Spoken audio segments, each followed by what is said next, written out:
श्री स्वामी समर्थ. नमस्कार स्वामी भक्तांनो. स्वामी भक्तांचे अनुभव या यूट्यूब चॅनलवर तुम्हा सर्वांचे मनपूर्वक स्वागत आहे. स्वामी तुमच्या सर्व चांगल्या इच्छा पूर्ण करोत, तुम्हाला आनंदात सुखात ऐश्वर्यात ठेवोत, हीच स्वामींचरणी प्रार्थना. आणि तुम्ही सर्व नेहमीच स्वामींच्या भक्तीत लीन राहोत, हीच प्रार्थना. आज मी तुम्हाला धुळेच्या दादांना आलेला अनुभव त्यांच्या शब्दात सांगणार आहे. दादा म्हणतात, माझ्या मुलीच्या डाव्या डोळ्यास थोडासा दिसण्याचा त्रास सुरू झाला होता, म्हणून आम्ही पिंपळनेरला डॉक्टरांकडे दाखवले. पण त्यांनी सांगितले की तुमच्या मुलीच्या डोळ्याला मोतीबिंदू आहे, परंतु तो डोळ्याच्या मागच्या बाजूस आहे, तो वरून दिसून येत नाही. तरी तुम्ही तज्ज्ञ डॉक्टरांना दाखवा. त्याप्रमाणे धुळ्याच्या प्रसिद्ध शल्यनेत्र चिकित्सकांना दाखवले. त्यांनीही काही चाचण्या घेतल्यावर सांगितले, या मुलीचा मोतीबिंदू डोळ्याच्या मागच्या बाजूस आहे. पुढच्या बाजूचा मोतीबिंदू काढता येतो, परंतु मागच्या बाजूचा मोतीबिंदू काढणे अवघड असते. तरीही मी प्रयत्न करतो. त्याप्रमाणे त्यांनी ऑपरेशनसाठी तारीख दिली. आम्ही धुळ्याला ऑपरेशनसाठी हजर झालो. संध्याकाळी ऑपरेशन सुरू होणार होते. मी, मुलगी व पत्नी आम्ही 3च लोक ऑपरेशनसाठी आलो होतो. इतर मुले घरी श्री स्वामी समर्थ जप अखंड करीत होते.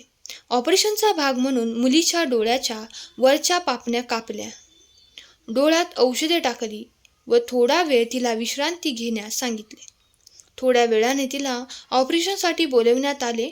त्यावेळी तिने महाराजांचा फोटो तिच्या जवळ ठेवून घेतला व ती ऑपरेशनसाठी गेली. 2 मिनिटातच कंपाऊंडर आमच्याकडे आला व त्यांनी सांगितले की तुम्हाला डॉक्टरांनी बोलाविले आहे. आम्ही अतिशय घाबरलो. धडधडत्या अंतकरणाने डॉक्टरांकडे गेलो. त्यावेळी डॉक्टरांच्या चेहऱ्यावर आम्हाला विलक्षण आश्चर्य दिसले. डॉक्टर साहेब, काय झाले? आम्ही विचारले. आम्हाला का बोलावलेत? तेव्हा ते म्हणाले, काहीतरी चमत्कार झाला आहे. मी जेव्हा ऑपरेशन करण्यासाठी उठलो त्यावेळी मला कोणीतरी अद्भुत शक्ती सांगत होती, अरे ते ऑपरेशन तू करू नकोस, कारण डोळ्याच्या मागील मोतीबिंदूचे ऑपरेशन करून काहीही उपयोग होणार नाही. कदाचित त्या मुलीच्या डोळ्यांना कायमचे तिरळेपणा येईल व तिचे कायमचे नुकसान होईल. त्यामुळे मी ऑपरेशन करण्याचे टाळले आहे. तरी तुम्ही काहीही काळजी करू नका. तुमच्या मुलीच्या डोळ्यांना काहीही त्रास होणार नाही. तिला मोतीबिंदूचा त्रास होणार नाही, व्यवस्थित दिसेल. तिचे पापणीचे केस कापल्यामुळे फक्त एक 0 नंबरचा चष्मा घेऊन देतो, तो तिला घालायला सांगा. मी म्हणालो, डॉक्टर साहेब, आत्तापर्यंतच्या तपासण्या, डोळ्यात औषध घालणे वगैरेसाठी झालेला खर्च तरी आपण घ्यावा. परंतु डॉक्टर म्हणाले, मी तुमच्याकडून एकही पैसा घेणार नाही. यानंतर आम्ही मनोमन श्री स्वामी समर्थ महाराजांचा जप करीत व मनापासून त्यांचे आभार मानित घरी परतलो.